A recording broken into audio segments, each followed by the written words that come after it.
I have this reputation of being exceptionally bloodthirsty and killing a lot of characters. People say you're bloodthirsty. And I don't think it's entirely true. I think we have to fine-tune this reputation a little.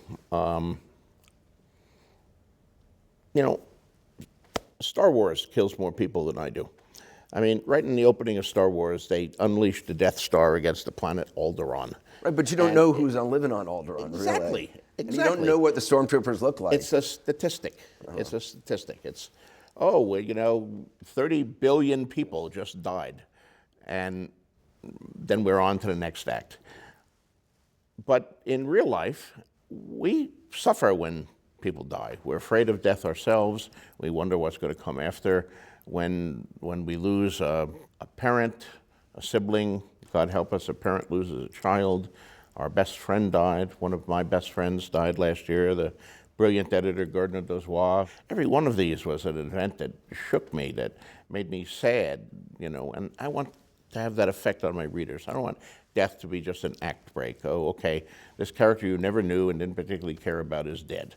Let's get on to the next sword fight. I mean, death should mean something. It's along with sex, death, sex, love. These are the most important primal things that define what our life is like here on the planet Earth. So it has to be treated with importance. So I try to make you feel the deaths. I don't necessarily have more than any other people, but I try to make you feel them more. And the other thing is I try to make them unexpected. So it's not necessarily the person you think is going to die.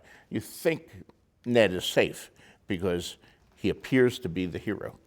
And the hero is always safe, right? The hero doesn't die. Right.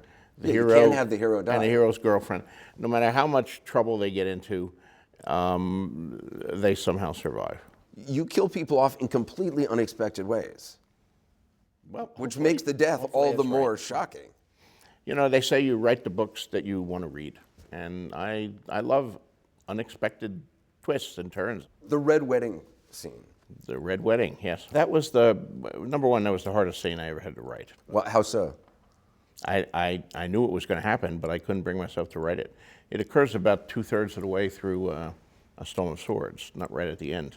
So when I got to that chapter, I skipped over it, and I wrote all of the post-Red Wedding stuff. And then when the entire book was finished, I went back and wrote the Red Wedding and made myself do that. What about it was so hard to actually write? Because you feel for them, or? Yes, those characters are like real to me. I mean, I live with them.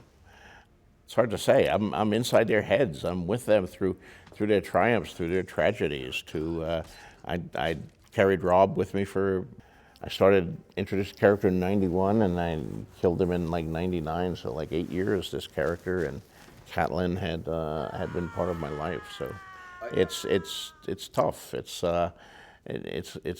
emotionally, there's a little part of you, can't you fix it? You're the author. Find some way that he can survive. And no, it has to be done